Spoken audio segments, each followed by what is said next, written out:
அஸ்ஸலாமு அலைக்கும் வரஹ்மத்துல்லாஹி தஆலா பரகாத்துஹு.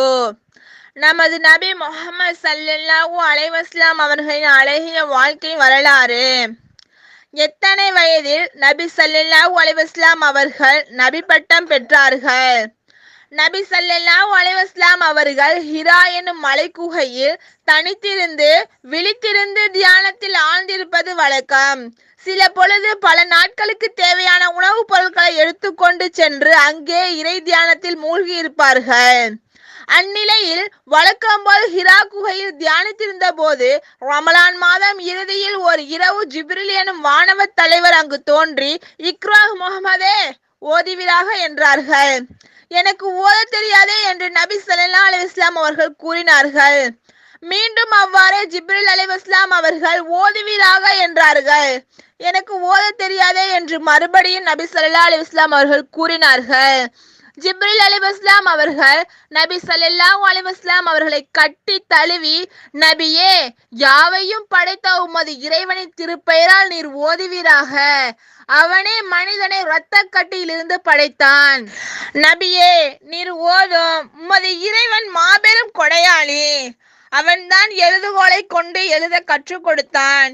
மேலும் மனிதன் அறியாதவைகளை எல்லாம் அவனுக்கு கற்றுக் கொடுத்தான் என கூறியதும் நபி ஸல்லல்லாஹு அலைஹி வஸல்லம் அவர்கள் தங்களே அறியாமல் ஓதினார்கள். இவ்வேத வெளிப்பாட்டின் மூலம் நபி ஸல்லல்லாஹு அலைஹி வஸல்லம் அவர்களுக்கு ஈமானின் ஒளியை ஏற்றி வைத்து மக்களுக்கு இறைவனின் கட்டளையை எடுத்துரைப்பது கடமையாயிற்று. குஃப்ரு எனும் கும்மிருட்டு ஈமான் எனும் பேரொளியால் மக்களிடமிருந்து விலகிவிடும் நிலை ஏற்பட்டது. ஜிப்ரீல் அலைஹிஸ்ஸலாம் அவர்களின் அணைப்பால் ஏற்பட்ட அதிர்ச்சியால் நடுங்கியவர்களாக ஹிரா குகையிலிருந்து வெளியேறிய நபி ஸல்லல்லாஹு அலைஹி வஸல்லம் அவர்கள் தம் மனைவி ஹதிஜா ரலியல்லாஹு அன்ஹா அவர்களிடம் வந்து குகையில் நடந்தவற்றை கூறினார்கள்.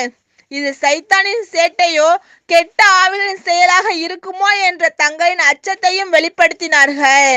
இதனை செவியுற்ற அன்னை கதிஜா ரலியல்லாஹு அன்ஹா அவர்கள் தாங்களோ எப்பொழுதும் நல்லவற்றையே செய்பவர்களாகவும் தர்மம் கொடுப்பவர்களாகவும் ஏழைகளையும் அனாதைகளையும் அன்புடன் நேசிப்பவர்களாகவும் கடனில் அவதிப்பட்டு உழல்பவர்களின் கடன் சுமையை நீக்குபவர்களாகவும் வேலையற்றவர்களுக்கு வேலை அளிப்பவர்களாகவும் இருக்கின்றீர்கள். எனவே தங்களை இறைவன் எல்லா தீமைகளை விட்டும் காத்தருள்வான் என்று ஆறுதல் கூறினார்கள். அதன் பின்னர் கதிஜா ரலியல்லாஹு அன்ஹா அவர்கள் தமது சிறிய தந்தையின் உடன் பிறந்த மகனான வரக்கத் இப்னு நௌஃபல் என்பவரிடம் அழைத்து சென்றார்கள். அவரோ முற்கால வேதங்களை கற்றுணர்ந்த அறிஞராக இருந்தார். அப்பெரியார் கிறிஸ்துவ மதத்தை சேர்ந்தவராகவும் இருந்தார். அன்னை கதிஜா ரலியல்லாஹு அன்ஹா அவர்கள் கூறியதை கவனத்துடன் கேட்டறிந்து வியப்புற்றார். அதன் பின்னர் நபி ஸல்லல்லாஹு அலைஹி வஸல்லம் அவர்களை நோக்கி, உங்களிடம் வருகை தந்தவர் இறைவனின் தூதரே, ஆம், வானவரே ஆவார். அவர்தான் மூசா அலைஹிஸ்ஸலாம் அவர்களுக்கும் இறை கட்டளை கொண்டு வந்தவர். எனவே நீர் முந்தைய வேதங்களில் கூறப்பட்டிருக்கும் இறை தூதர் ஆவீர். நீர் எடுத்துரைக்கும் இறை கொள்கையை ஏற்க மறுத்து உமது சமுதாயத்தவர்களே உம்மை நாட்டை விட்டு துரத்துவர். பல துன்பங்களுக்கு நீர் உள்ளாவீர். நான் அது சமயம் உயிருடன் இருந்தால் உமக்கு துணையாக இருப்பேன் என்று கூறினார். சில நாட்களுக்கு பிறகு வரக்கத் இப்னு நௌஃபல் காலமானார். இன்னா லில்லாஹி வ இன்னா இலைஹி ராஜிஊன். இது போன்ற உண்மை சம்பவ வரலாறு நிகழ்ச்சிகளை நீங்க தெரிஞ்சுக்கணுமா? அப்ப எங்களோட சேனலை சப்ஸ்கிரைப் பண்ணிக்கோங்க. அஸ்ஸலாமு அலைக்கும் வரஹ்மத்துல்லாஹி தஆலா பரகாத்துஹு.